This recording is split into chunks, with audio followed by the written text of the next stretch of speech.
이번 주에 어떤 목사님이 저희 교회에 찾아오셔서 좀 얘기를 나눴거든요. 쭉 얘기를 나누면서 저한테 그러시더라고요. 김 목사, 참 나도 목사지만 믿음으로 사는 게 어렵다라고 말씀하세요. 무슨 말씀이냐면 여러분들만 세상에 나가서 하나님의 뜻 가운데 사는 것이 아니거든요. 목사들도 많은 유혹들이 있고 많은 일들이 벌어집니다. 그럴 때 하나님의 뜻을 쫓다 보면 손해도 볼 때도 있고 때로는 내가 이렇게 살아야 되는가라는 생각이 들 때가 있거든요. 그래서 제가 그랬어요. 목사님 맞아요. 믿음으로 사는 것 어렵습니다. 목사님이 말씀하시는 게 맞습니다. 라고 제가 이렇게 답을 해드렸습니다. 하지만 하나님의 어떤 지식이나 하나님 일하시면 인간의 힘으로 능력으로 헤아릴 수 없습니다. 확실합니다. 그 일하심이 너무나 깊고 넓어서 우리가 비록 그런 삶들을 바라보면서 때로는 낙심되어지고 때로는 이렇게 사는 게 맞는가라고 되돌아보지만 하나님은 그 일들을 통해서 우리를 너무나 사랑하시고 아끼시면서 그래 조금만 버텨봐 힘주시고 능력 주실 줄 믿습니다. 그래서 하나님은 그 유대인들의 능력, 그 유대인들의 구원의 숫자가 완전한 차기까지 기다리고 계시고 지금도 우리들도 마찬가지죠. 하나님께서는 예수 그리스도를 통해서 은혜를 통해서 믿음의 사람들이 일어나서 그 충만한 숫자가 찰 때까지 지금도 참고 기다리신다는 사실입니다. 그래서 이 악한 세상을 바라보면서 세상이 왜 이렇지라고 바라보지만 하나님은 끝까지 사랑으로 참으시고 또 참으시고 팔을 벌리고 계십니다. 때로는 우리가 견딜 수 없는 삶의 무게가 늘고 혼자서 방구석에서 정말 눈물을 찔찔 짤 때도 있잖아요. 여러분 그런 경험 해보신 적 있으세요? 남자는 울지 않을 것 같죠? 아무도 내 마음을 몰라서 방구석 홀로 앉아서 눈물을 흘리면서 하나님 내가 이렇게까지 살아야 됩니까? 언제까지 살아야 됩니까? 라고 외칠 때도 있습니다. 그 하나님은 그 주님의 사랑을 다시 말씀하시고 긍휼을 허락하시면서 십자가에 죽고 살아계신 그 예수님의 그 은혜를 다시금 이렇게 보여주시거든요. 그래서 그 사실이 그냥 성경에 나와 있는 수상적인 일들이 아니고 오늘 저나 여러분들에게 삶을 통해서 직접적으로 다가오시고 또 때에 따라서 우리가 생각하지 못했던 일을 통해서 경험하게 하실 때 있다는 사실입니다. 그럼 이게 은혜거든요. 하나님은 무슨 성경에 하면 갇힌 하나님이 아니라 오늘도 여러분들에게 다가오시길 바라시고 또 문을 두드리시면서 우리 마음을 열길 바라신 것이 주님의 뜻입니다. 그래서 오늘 하루도 견뎌내는 것은 내 힘이 아닙니다. 여러분들 살아가면서 내가 끝날 것 같지 않은 그런 삶이 결코 무의미하거나 헛된 것이 아니라 그래 힘들어요, 어려워요 라는 그 고백이 오늘 살아가는 버팀목이 되고 하나님께서 믿음을 주시거든요. 여러분 버텨내면서 사시기 바랍니다. 주님을 만나고 주님을 느끼고 또 주님이 실제로 다가오셔서 우리가 이 나그네 같은 인생 가운데서 그 삶이 끝나는 그 종착역에 하나님은 우리를 기다리고 계시고 우리에게 그래 잘 살아왔다라고 그래 잘 견뎌왔다라고 저는 솔직히 그 소망이 있거든요. 그래서 감사하고 또 감사하고 살아갑니다. 그래서 오늘 본문의 마지막 구절이 지난주 마지막 구절이 우리한테 깊게 다가오는 거예요. 우리 지난주 마지막 말씀 한번 읽어볼까요? 이는 만물이 주에게서 나오고 주로 말미암고 주에게로 돌아갑니다. 그에게 영광이 세세에 있을지어다. 아멘. 바울이 여러 가지 세상의 일들을 바라보면서 그것을 하나님의 어떤 뜻을 말할 때 우리한테 합리적으로 말하는 게 아니었죠. 하나님은 어떤 분이다라는 것을 우리한테 설명한 거예요. 하나님은 그런 분이야. 그러면서 마지막에 모든 것들은 하나님께로부터 나왔고 모든 것들은 하나님께 돌아갈 거야. 최종적으로 생명까지도. 우리의 생명조차도 하나님께서 나왔고 하나님으로부터 나왔고 하나님께로 돌아가는 겁니다. 그래서 나그네 인생을 통해서 뭘 발견한다? 하나님을 발견하고 하나님을 알게 되는 게 큰 은혜거든요. 내 삶 가운데. 저는 그게 큰 은혜라고 믿습니다. 얼마나 큰 축복인지 모릅니다. 그런데 그 나로 시작된 그 복음의 생명의 시작이 하나님의 깨달음이 나만 끝나는 게 아니라 누구한테? 우리 자녀들한테. 영원토록, 세세토록 하나님께 영광 돌리는 삶을 우리가 그들에게 전할 수 있고 그럼 그것이 얼마나 큰 유산이 될지 모르겠습니다. 아무것도 아닌 인생이 아니라 아브라함이 믿음의 조상이 된 것처럼 여러분들이 그 가정이 믿음의 조상이 될 수 있다는 사실입니다. 제가 좋아하는 시가 있습니다. 여러분 김춘추 시의 꽃이라는 시인데요.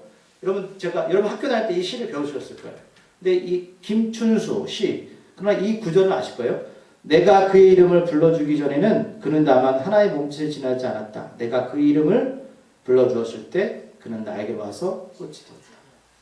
그럼 꽃이라는 것에는 아무런 의미가 없죠. 그럼 다 꽃은 똑같은 게 아니에요.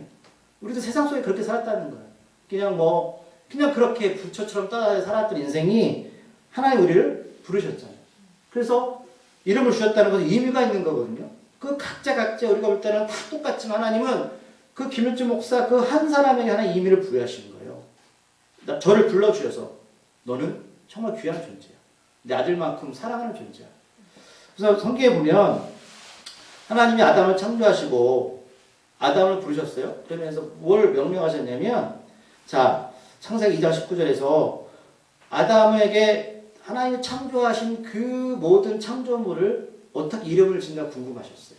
그래서 창세기 2장 19절에 이렇게 말씀하셨어요. 아담이 각 생물을 부르는 것이 곧 그 이름이 되었더라. 그러니까 전에는 하나님 창조하신 게 의미가 없었어요. 근데 하나님이 아담을 통하여서 그 생물 하나하나한테 의미를 부여했더니 그게 바로 이름이 된 거죠. 여러분 이 세상에 태어나서 부모가 이름을 주어줬지만 그것은 우리가 죽으면 다 끝나는 이름이잖아요. 하나님이 여러분들을 꽃을 부르신 것처럼 아담이 생물에게 이름을 부여한 것처럼 다 가치 있는 고귀한 존재로 만드셨다는 거예요. 예수님 통해서. 그래서 이름이 있다는 것은 뭐냐면 가치가 부여되고 하나님과 관계가 있는 거죠. 여러분들 사람을 부를 때 이름을 왜 불러? 없으면 어떻게 불러? 어이 저기 부르잖아요. 그건 가치가 없는 거예요. 이름을 부른다는 건 뭐예요? 그 이름 안에 그 사람의 가치와 정체성이 포함되어 있는 거거든요. 하나님 우리를 그렇게 예수님을 통해서 부르셨다는 것은 얼마나 아름답고 고귀한지 몰라요. 그래서 최종적으로 여러분을 뭐라 불렀어요? 성도. 하나님의 자녀 성도라고 부르셨잖아요. 성도가 뭐냐? 예수님이 길을 따르는 그 사람들을 말하는 거예요. 하나님의 백성들. 얼마나 여러분 그게 고귀하고 가치 있는 이름인지 몰라요. 그러니까 사람들이 아이를 낳으면 잘 되게 하려고 철학집에 가서 이름을 짓잖아요. 그래서 이름이 잘 돼서 잘못됐다. 여러분 그것보다 더 귀한 게 하나님 여러분을 성도라 부르셨습니다. 하나님의 백성이라 부르신 거예요. 그래서 예수를 믿는 믿음만 있다면 그 은혜를 통해서 누구든지 구원의 백성이 되었다는 거예요. 그래서 오늘 지난주 그 얘기를 했고 오늘은 그러면 바로 무슨 얘기냐면 그러면 그 은혜로 성도의 부르심을 받은 사람들은 어떻게 살아야 되는가요? 자, 너희들이 하나님이 은혜로 예수 그리스도를 통하여서 이방인이든 유대인이든 은혜를 받았잖아. 그럼 은혜 받은 거 맞으시죠? 그 안에 예수님 계시죠? 저 믿습니다. 여러분 안에 예수님 계십니다. 예. 그러면 예수를 믿는 사람들이 어떻게 살아야 되는가? 교회도 별 얘기 다 해. 착하게 살아, 선하게 살아. 여러분 그거는 그냥 자기 생각이죠. 오늘 바울이 뭐라고 얘기했는지 봅시다. 오늘 먼저 1절에서 두 가지를 말해요. 뭐냐면 자 너희들 예수 그리스도에서 은혜 받았지? 하나님의 성도지, 하나님의 백성이지, 하나님의 자녀지? 그러면 하나님의 자비하심에 의지해라는 거예요. 자 자비가 무슨 뜻이냐면 헬라 언어에 보면 불쌍히 여김을 받는 사람들이에요. 우리가 하나님을 의지할까요? 우리가 잘나면 여러분 하나님 의지하지 않습니다. 하나님 우리가 볼 때 야 김일준 목사 너 정말 불쌍하구나. 너 정말 가진 것도 없고 너 정말 배운 것도 별로 없고 내가 지켜줄게. 하나님의 자비하심에 의지하래요. 여러분 내가 잘났다고 하는 순간에 저는 하나님 의지하지 않습니다. 그렇죠? 내가 하나님 앞에 무엇인가 똑똑하고 배운 게 많고 힘이 있으면 하나님 의지하지 않아요. 바울은 말하는 거예요. 너희들 은혜를 받았다면 하나님의 긍휼하심에 의지해. 그게 겸손이거든요. 하나님, 저는 세상에서 아무런 능력 없어요. 하나님을 왜 의지할까요? 하나님은 초월적인 존재거든요. 하나님은 전능하신 분이거든요. 은혜를 받은 사람은 하나님께 의지해. 어떤 사람은 그랬고요. 네가 뭔데 날 불쌍히 여겨. 그렇죠. 세상에 그렇잖아요. 누가 날 불쌍히 여긴다면 야, 내가 너한테. 근데 하나님한테 여러분 그건 당연한 겁니다. 하나님께 여러분 고백하 하나님 저를 불쌍히 여겨 달라고. 하나님의 자비하심에 의지하라. 지혜로운 사람은 하나님을 의지합니다. 이게 바울의 고백이에요. 두 번째 뭐냐면 자 하나님을 의지한다면 너 정말 하나님을 의지한다면 그에 합당하게 우리들의 몸을 하나님께서 기뻐하시는 거룩한 산 제물로 드려야 합니다. 자, 하나님을 의지하는 게 뭐냐? 내가 정말 하나님께 복을 받고 싶고, 내가 하나님의 사람이라면 무조건 해달라고, 하나님 복 주세요라고 할 게 아니라, 먼저 너희가 하나님이 기뻐하신 합당한 거룩한 산 제물로 드려야 합니다. 라는 거예요. 이게 전제 조건이죠. 저희 가정 어릴 때부터 제사를 드렸습니다. 할아버지 할머니가 같이 제사를 드렸는데 여러분 제사상을 차릴 때 어떻게 차리세요? 제사상을 차려보시면 알잖아요. 시장 가서 근데 돈이 없어요. 그쵸? 네. 제사상 음식이 너무 맛있는 게 뭔지 아세요? 제일 좋은 거 사오세요. 돈이 없어도 가장 귀한 거 같은 과일에도 골라서 흠이 없는 이쁜 것을 가져다가 제사상을 차리지 어떤 사람이 다 썩고 싸고 이런 음식을 올리겠어요? 근데 왜 그런 음식을 올릴까요? 정성을 다하면 귀신이 와서 복 주는 거예요, 우리한테. 그래서 혹시나 우리 가정이 또 귀신한테 태권이 당하지 않으려. 조상들 잘 섬기게 되잖아요. 자, 정성을 다한다는 말을 성경은 뭐냐면 거룩이란 말이에요, 거룩. 거룩이 그 뜻이에요. 거룩한 것은 여러분 재물에 흠이 없어야 되죠. 우리가 하나님께 드린 재물이잖아요. 여러분들 제사상에 올라가 있는 거예요. 그런데 흠이 있으면 돼요? 안 되잖아요. 물론 죄를 줄 수도 있고 흠일 수도 있는데 예수를 통해서 우리가 완전해졌는데 그러면 그렇다고 해서 매일매일 죄를 지면서 그래 제사상에 올라가실 거예요? 아니잖아요. 감추고 되도록 흠이 없도록 살아야 되잖아요. 그게 바로 거룩이라는 거예요. 그런데 음식은 흠이 있는 것을 고를 수 있지만 사람은 겉은 그럴 때 보이지만 속은 모르죠. 그래서 예수님이 필요한 겁니다. 그렇죠. 어릴 때 우리가 제상을 차릴 때 음식을 막 넣지 않아요. 음식을 차리는 순서도 있죠. 과일은 뭐 빨간색은 뭐 오른쪽에 넣는다든가. 그리고 그렇죠. 또 순서가 있어요. 처음에 보니까 기억나는 거는 한참 되었죠. 처음에 물로 드리고 그다음에 국을 드려요. 사람하고 똑같이 드려요. 귀신이 이제 왜요? 체할까봐 물로 먼저 속을 달래고 나서 음식을 드신단 말이죠. 그런 과정들을 거친 이유가 뭐냐면 이 제사는 정말 내가 모르는 그 귀신한테 잘 보여야 되는 거죠. 근데 우리가 하나님 앞에 은혜를 경험하면 하나님을 의지하는 사람이라면 우리가 하나님께 살아있는 재물이지만 흠이 없게 최선을 다해서 드려야 되는 것은 마땅한 겁니다. 그게 마땅한 삶이에요. 그러니까 지금 교회 다니는 사람들 6일 동안 지멋대로 살다가 주일날 거룩한 척 나오잖아요. 그거는 잘못된 겁니다. 죄를 줄 수 있고 그럴 수 있지만 우리는 최선을 다해서 하나님께 기뻐하는 삶을 살아야 돼요. 그래서 구약에는 소나 양의 피로 제사를 드렸지만 이제는 어떻게 해요? 우리가 예수 그리스도의 피로 나아가는 거죠. 그러니까 죄 있는 사람은 하나님 받지 않으시지만 예수 그리스도의 피가 있는 사람은 하나님 거룩한 산 제물로 받으시는 거죠. 그러니까 산 제물이 뭐예요? 전에는 죽어있는 제물이었지만 여러분 살아있잖아요. 여러분 소나 양처럼 매일 잡아요? 피를 흘려요? 아니잖아요. 근데 우리가 예배 때마다 죽어지는 거예요. 여기 와서. 소나 양을 잡는 것처럼 내 심령이 말씀대로 쪼개지고 영혼까지 몸까지 하나님께 완전하게 드려지는 거죠. 그리고 나머지 세상에 6일 동안 나가서 공급받아서 하나님의 공급받아서 살아가는 게 우리예요. 재물이에요. 근데 재물이 매일매일 죽어가는 거 어렵지만 변화되어야 되잖아요. 이따 그 말씀 할 거예요. 그래서 하나님이 기뻐하신 예배는 뭐다? 흠이 없는 거룩한 재물인 내가 들어가 있을 때입니다. 내가 여러분들이 하나님께 드려지는 것이지 헌금은 마음의 표현일 뿐이죠. 내가 오늘 이 자리에서 하나님이 받으시는 것은 누구다? 나예요.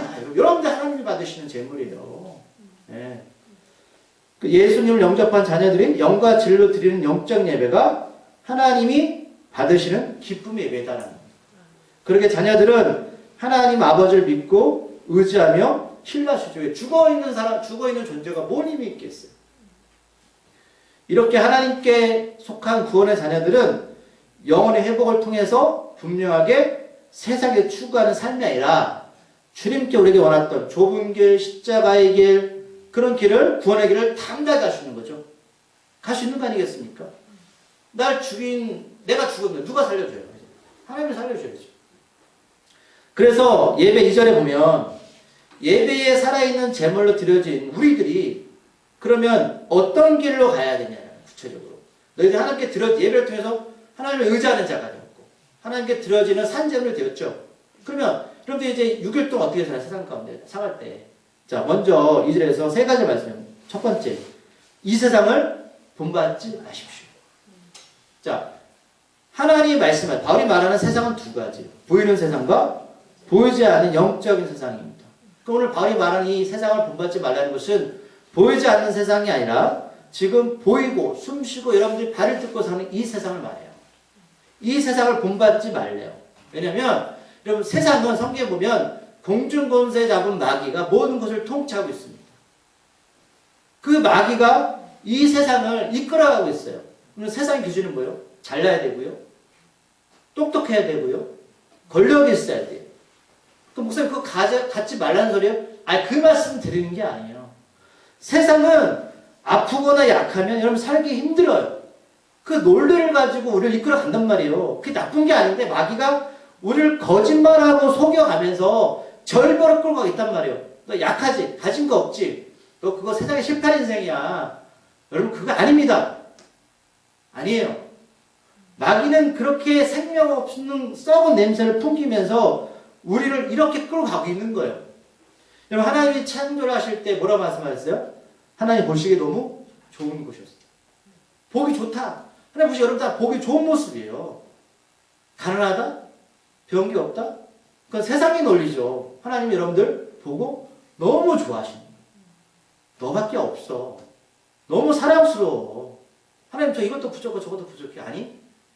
내가 그래서 너 도와주겠다니까. 그래 내 앞에 나와. 이렇게 말씀하시는 거예요.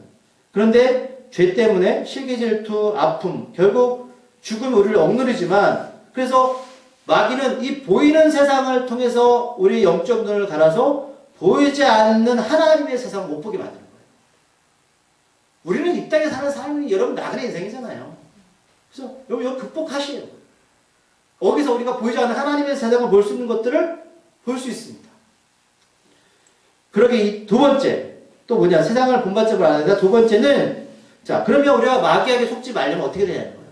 영적인 삶을 보려면 어떻게 되냐 오직 마음을 새롭게 함으로 변화를 받아야 됩니다. 체인지. 그러니까 우리가 뭔가 변화해야 된다는 거예요. 근데 변화가 어디부터 일어나야 되냐? 마음이야, 마음. 말씀드렸지만 유대인의 사고방식은 마음과 생각이 같아요. 여러분 음식을 먹을 때도요. 여러분 생각 없이 음식을 먹는 사람 있어요? 저는 밥 먹으면서 먼저 제 생각은 어떤 반찬을 먼저 먹을지 골라요. 그렇지 않나요? 밥 먹는 것도 그렇게 사람이 생각합니다. 그러면 하나님 말씀하시는 거예요. 우리가 어떤 마음과 생각으로 살아가는가 이게 중요하다는 거예요. 어떤 마음과 생각으로 살아가는가. 사람 여러분 배운 지식대로 살아가죠. 경험대로 살아가죠. 그러면 이 마음과 생각은 결국 어떤 목적과 방향으로 가게 만들잖아요. 내가 어떤 교육을 받잖아요. 그러면 여러분 왜 교육하죠 사람들? 맞아요. 어떤 선생님이 있으면 이것을 통해서 그 사람 생각을 바꿔놓는 거거든요. 그러니까 세미나도 교육도 받잖아요. 그러면 힘도 나죠. 맞아요. 그 우리가 마음과 생각을 어떻게 변화될 것이냐. 그럼 우리 생각 속에 뭘 집어넣어야 될까요? 말씀이죠. 하나님의 생각이죠. 그 마음과 생각을 바꿀 때 뭐가 일어난다? 변화가 일어난다. 새롭게 변화가 일어난다는 거예요. 그러면 하나님이 이 세상은 없는 것을 무로 창조하셨죠. 그게 뭐예요? 없는 것을 새롭게 만드신 분이 하나님이에요. 그 하나님의 말씀이 우리 안에 들어오면 어떤 일이 일어난다? 창조적인 세상이 나타나는 거예요. 없던 것이 누가? 유로. 아픈 자가 어떻게 해요? 예수님을 통해서 나음으로. 약한 자가 예수님을 통해서 어떻게 해요? 강한 자로. 이런 창조적인 능력이 우리 삶 가운데 나타나는데 그게 외형적으로 나타나는 게 아니라 먼저 마음과 생각을 바꿀 때 비로소 그런 결과가 나타난다는 사실이에요. 마음과 생각을 어떻게 품고 있는가? 맨날 죽겠다, 어렵다. 그럼 정말 죽는 거예요. 이런 변화는 우리들의 삶에서 영적인 분별을 가지게 되죠. 그렇죠? 어떤 여러분 사업이 됐든 가정이 됐든 어떤 결정을 할 때 아까 배워보잖아요. 하나님께 맡기는 게 뭐냐? 우리는 갈등할 수밖에 없어요. 왜? 이게 어떻게 끝날지 몰라요. 그러나 우리 안에 영적인 말씀의 분별함이 생기면 하나님이 선하시고 하나님이 기뻐하시고 하나님이 온전하신 뜻으로 이끌어 가신다는 거예요. 내가 생각하지 못했던 것들을 하나님께서 말씀을 통하여서 결정하게 하시고 갈등 가운데 올바로 선택할 수 있도록 이 길로 가야 저 길로 가야 할 때 하나님 그 길로 인도하신다는 거예요. 여러분 이게 훈련이고 광야 가운데 하나님께 연단받을 다는 결과거든요.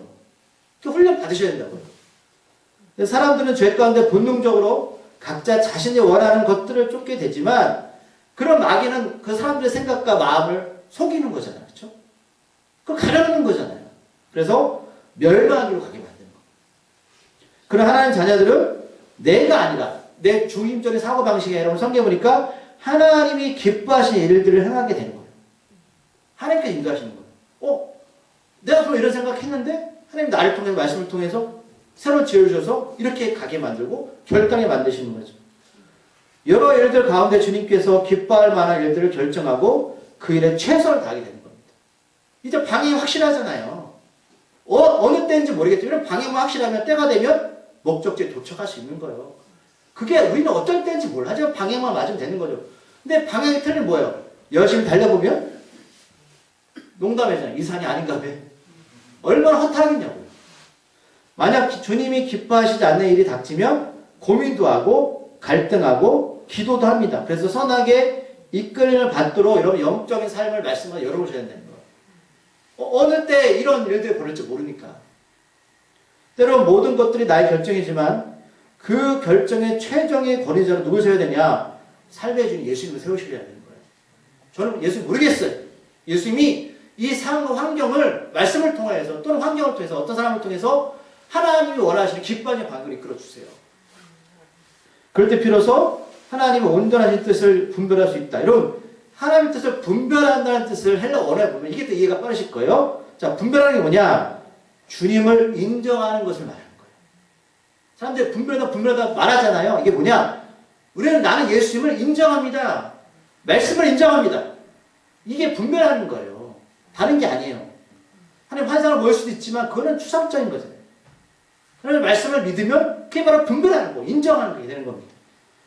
나의 경험이 옳다 할지라도 말씀이 가르치는 것이 틀리면 틀린 거죠. 우리들의 생각은 제한적이지만 하나님은 세상을 창조하신 분이기 때문에 누구를 더 신뢰할 것인가? 여러분 답은 나와 있잖아요. 누구를 더 신뢰할 것입니까? 사람을 기쁘게 하겠습니까? 하나님을 기쁘게 하겠습니까?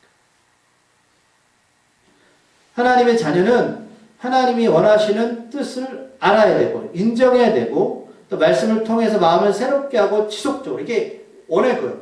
한 번만 변화되는 게 아니라 오늘 지속적으로 뜻을 이루어가는 책임이 있다는 사실이에요. 너 하나님 구원하심을 바라고 있니? 너희가 저 하나님 앞에 산 제물을 드린 사람이라면 지속적으로 너희들 마음과 생각을 어떻게요?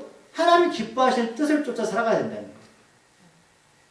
그래서 3절에 보면 하나님의 자녀들은 주님을 통해서 이 은혜를 계속해서 공급받아야 돼요. 계속해서. 그래서 우리가 왜 예배를 드리고 있어요? 그 은혜를 계속 공급받고 있어요. 우리가 왜 생명의 산을 말씀에 기도에 왜 집중해야 되냐고요. 은혜를 공급받아야 돼요. 우리는 안 돼요. 이 공급을 받은 바울은 그 은혜를 통해서 우리들에게 권면을 하고 있는 거예요. 바로 자기 생각 말하고 있는 게 아니에요. 나도 하나님부터 공급을 받고 있어. 그래서 내가 그 공급받은 은혜를 너희들에게 나눠줄게. 이게 선한 영향이거든요. 이 권면은 오늘 성경 3절에 보니까 교회 공동체 전체에 말하고 있지 않아요. 자, 1, 2절은 어쩌면 전체에 말할 수 있어요. 하나님 사람들 그냥 공통적으로. 그런데 오늘 3절부터 말하는 것은 바울은 각자에게 말합니다. 각자. 자, 보세요. 저는 이 3절 말씀을 묵상하면서 저는 너무나 감사한 게 뭐냐면 오늘 바울이 야 너희들 은혜 받았다면 뭐 안 되는 것도 뭐가 잘 되고 이렇게 말씀하고 있지 않아요. 자, 무슨 말씀이에요? 우리들은 은혜를 경험하거나 또 나름대로 열심히 있으면 능력과는 관계없이 뭐 그렇잖아요. 막 내가 오버해가지고 열심히 할 때가 있죠. 그건 잘못된 건 아닌데 오늘 3절에서 그걸 말하는 거예요. 그런데 너희들 그렇게 살면 쓰러질 수 있어 말씀해요. 3절에서 은혜를 받았다면 하나님은 사람이지만 거룩한 삶의 산재물을 하나님께 드려줬지만 자신의 능력 이상으로 생각하지 말라고 하면 자신의 생각 이상으로 하지 마. 김 목사 너 네 생각 이상으로 하지 마. 교회 공동체 안에서 우리가 조금 열심히 하는 성도도 있으면 교회는 더 많은 짐을 주어주기도 하죠. 그 사람한테 막 주어줘요. 또 하나님이 또 개인적으로 너무 좋아가지고 자기 가진 능력 이상의 일을 하려는 분들이 있습니다. 근데 바울은 오직 하나님께서 각 사람에게 나누신 분량만큼만 그 분량만큼만 지혜롭게 생각하러 가르쳐줍니다. 하나님은 사람의 능력을 다 똑같이 만드신 것이 아니래요. 하나님은 저 사람은 나보다 능력이 좋아? 나 없는 것 같아? 여러분 그럴 수 있어요. 각 사람에게 맞게 각 사람의 잘하는 능력 즉 달란트를 하나님 허락하셨다는 거예요. 내가 볼 땐 저 사람이 이게 능력이 커 보지만 저 사람 때도 나에게 하나님이 다른 능력을 달란트를 주셨다는 거예요. 그래서 다양한 기능들이 존재하는 것이지 그 기능들이 같을 수는 없습니다. 근데 우리는 그거를 오버로 넘어가는 오버페이스 해가지고 그렇게 우리들은 사랑하는 성도들이 하는 일을 보고 샘을 내거나 시기하지 말아야 돼요.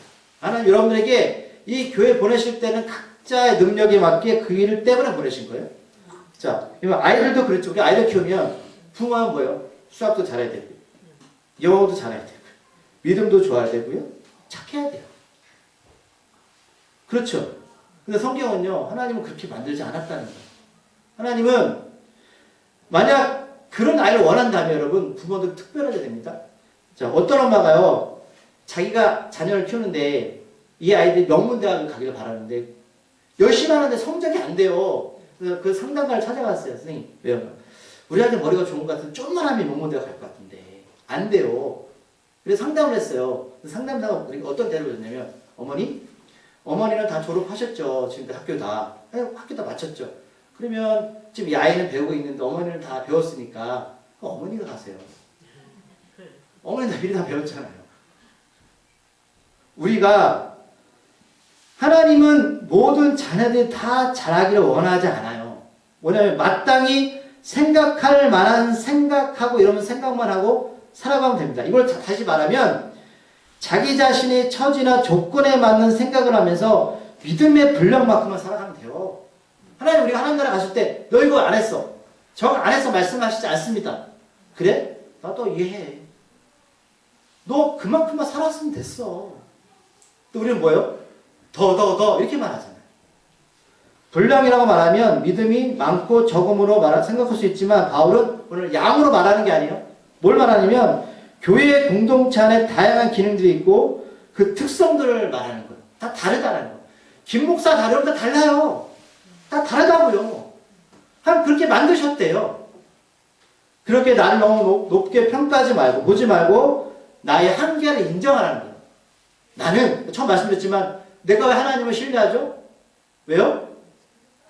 나는 할 수 있는 게 없고 그래서 처음에 그렇게 말씀드렸죠. 하나님을 궁예함으로 바라보고 하나님 너를 불쌍히 여길 테니까 신뢰하라. 그게 첫째 조건했잖아요. 나는 할 수 있는 게 없습니다. 겸손하게 주님을 의지하고 신뢰하는 것이 바로 지혜로운 삶입니다. 그래서 4절에 보면 우리가 한 몸에 많은 지체를 가졌지만 모든 지체가 같은 기능을 가진 것은 아니다라고 말씀해요. 자, 이 몸에 지체가 많죠? 지체가 많죠? 근데 기능이 같아요? 같으면 어떻게 될까요? 난리가 나는 거죠. 팔이 다리 못하고 다리가 팔 못하고 다 눈 역할하면 어떻게 되겠어요? 굶어 죽는 거죠. 손으로 먹어야 되는데. 자, 말씀을 찾아볼게요.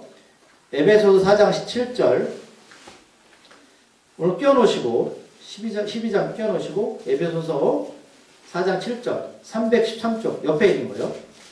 313쪽 에베소서 4장 7절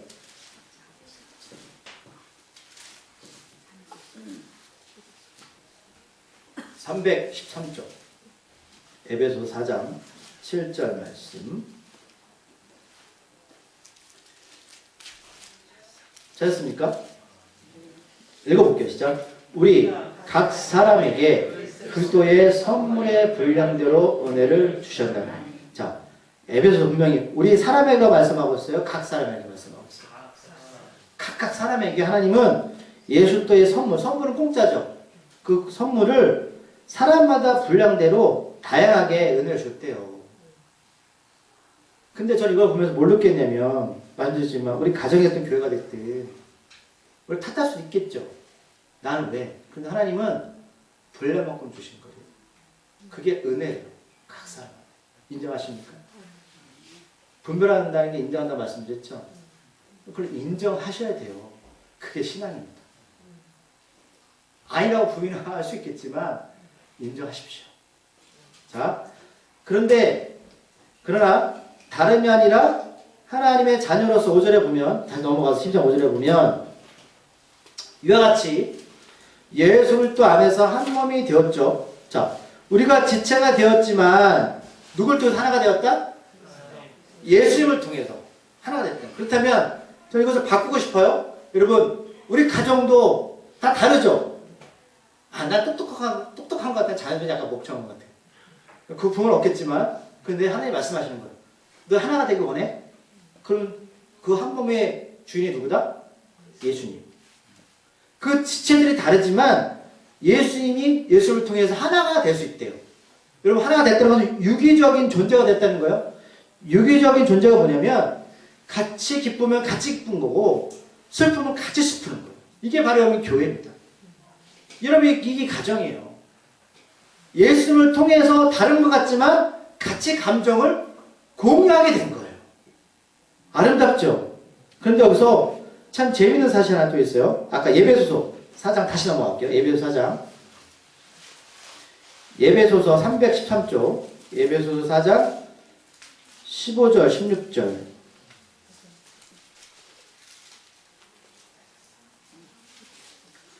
자, 그러면, 자, 어떻게 예수님 안에서 우리가 유교적인 존재로 서로 인정하면서 하나님을 의지하며 살아갈 수 있을까? 15절, 16절, 4장 15절, 16절. 찾으셨나요? 읽겠습니다. 시작. 오직 사랑 안에서 참된 것을 하여 범사에 그에까지 자라지라. 그는 머리니 곧 그리스도라. 그에게서 온몸이 각마디를 통하여 도움을 받음으로 연결되고 결합되어 각 지체 불령들이 역사하여 그 몸을 자라게 하며 사랑 안에서 스스로 서리라. 아멘. 제가 이 말씀을 주면서 무슨 생각했냐면, 보세요. 여러분들 팔이 아프거나 다리가 아플 때 아프다고 느끼죠? 아니, 오늘 장기가 아파요? 그러면 그 느끼는 부위는 팔 부에서 느낄까요? 그렇죠. 머리가 느끼는 거예요. 아픈 건. 사람들이 다리가 아프네? 느끼는 건 머리예요. 여러분, 내자자들은 느낄 수 없죠, 아픔을. 그래서 찔러도 아픔을 몰라요. 무슨 얘기냐면 우리가 아무리 팔이 잘나고 다리가 잘나고 장기가 잘나도요, 머리가 없으면 그 지체는 더 이상 무용지물입니다. 그럼 팔 하나 자른다고 여러분 사람이 죽나요? 뭐만 살았었는데요? 머리. 우리 교회 머리가 누구실까요? 성경으로 말씀해? 예수님. 여러분 가정의 머리가 누구세요? 예수님. 팔, 다리가 아무리 중요해도 머리를 인정하고 머리가 살아있어야 된다고요. 그러면 이 팔, 다리는 그 머리가 움직이세요. 자, 팔이 잘못된 것 같아요. 다리가 잘못된 것 같아요. 머리만 제대로 있으면 머리가 치유하십니다. 그러면 사람이 자면서 아시죠? 뇌가 치유해요. 그래서 잠이 필요한 거예요. 뇌에서 호르몬을 분비해가지고 온몸의 그 아픈 부위를 치료하는 거예요. 그래서 잠을 자라는 거거든요. 그러니까 오늘 바울이 2000년 얘기를 한 거예요. 머리가 예수님이야. 예수님이 너희 가정의 교회 주인이면 팔다리 좀 부족해도 문제 없어. 문제 없어. 그런데 그걸 우리가 분별해야죠. 인정하고 있는가? 난 예수님 인정하고 있는가? 삶에서 인정하고 있는가? 우리 자녀들에게 또 내가 사업이나 직장에서 예수님을 인정하고 있는가? 모든 감정, 모든 제어는 머리가 하는 거예요. 자, 이 머리가 가장 중요하게 그러면 생각하는 게 뭐냐는 거예요. 이 머리가 뭐예요? 사랑 안에서 많은 사람들이 교회에 또한 가정에서 하나가 되고 지체들이 서로 갖는 것입니다. 머리 가장 중요한 거 사랑 안에서. 그 사랑이 뭐냐? 하나님이 예수님을 자기 아들 십자가에 죽인 것, 그리고 다시 살게 한 것, 이게 사랑입니다. 그 예수님의 그 사랑이 우리한테 흘려보내는 거예요. 팔, 다리로. 그러면 그 팔, 다리가 서로 막 업신여길까요? 야, 너 이게 부족해. 너 중요해. 내가 더 중요해. 그렇게 하지 않는다는 거예요. 왜요? 우린 다 사랑으로 공급받는 사람이에요. 머리가 다 공급해 주는 거예요. 내가 죽기까지 너희를 사랑했어. 내가 너를 불쌍히 여기는 거야. 너희는 나의 지체야. 우리는 머리만 인정하면 돼요. 이제 말씀을 정리합니다. 우리가 하나님의 자녀로 살아가는 것, 우리가 행복할 수 있는 게 뭐냐면 그 멀으신 그 예수님이 사랑 우리가 경험하면 우리는 행복할 수 있어요. 왜요? 그 사랑이 죽음에서 다시 사셨어요. 안 될 것 같은 저 바닥 같은 나그네 인생에서 우리를 생명으로 우리를 이끄셨어요. 이것보다 귀한 게 있어요? 이것보다 가치 있는 게 있나요? 저는 없다고 봐요. 없습니다. 십자가에서 죽으시고 다시 사신 주님이 그 사랑이 각 지체들에게 전달되어지고 그 전달된 사랑으로 지체들이 연결되어지는 것, 이게 나중에 에베소 보면 그게 바로 교회다라고 말했습니다. 각 마디가 연결되는 게 교회다. 얼마나 큰 행복인지 모릅니다. 하나님이 이 연결된 이 교회 여러분들에게 하나님의 사랑을 주시기를 소망합니다. 여러분 행복과 시작의 끝은 누구다? 오늘 바울이 말하는 거 예수님이라고 말씀하는 거예요. 예수님 여러분들 구원하셨어요. 예수님 불쌍히 계세요. 예수님 하셨다는 일이 있잖아요. 여러분 병자 아픈 자들 볼 때 예수님이 항상 어떻게 생각하셨어요? 불쌍히 계셨어요. 아파하셨어요. 슬프시면 같이 우셨어요. 예수님 살아계십니다. 정말 살아계세요. 저는 그걸 믿습니다. 그날에 어떤 하늘나라 가면 그 예수님을 만나시게 될 거예요. 그게 바로 행복입니다. 기도하시겠습니다. 하나님, 우리가 지금 살아오면서 내 분량 이상으로 주님이 주신 이상으로 살아왔던 것, 때로는 지치고 쓰러졌던 것, 아버지 우리가 다시 한번 우리의 신앙을 돌아보게 하시고 우리 지체의 주인 예수님을 찬양합니다. 그걸 예수님만 인정한다면 그 예수님께서 때가 되어서 우리를 회복시키시고 세우시고 도와주십니다. 왜요? 예수님은 죽기까지 우리를 사랑하셨기 때문입니다. 아버지 우리가 하나님을 의지합니다. 우리를 불쌍히 여겨 주시옵소서. 우리가 산 제물을 하나님께 드려집니다. 하나님의 뜻을 쫓아서 주님을 인정하는 삶을 살게 하여 주시옵소서. 예수님의 이름으로 기도드립니다.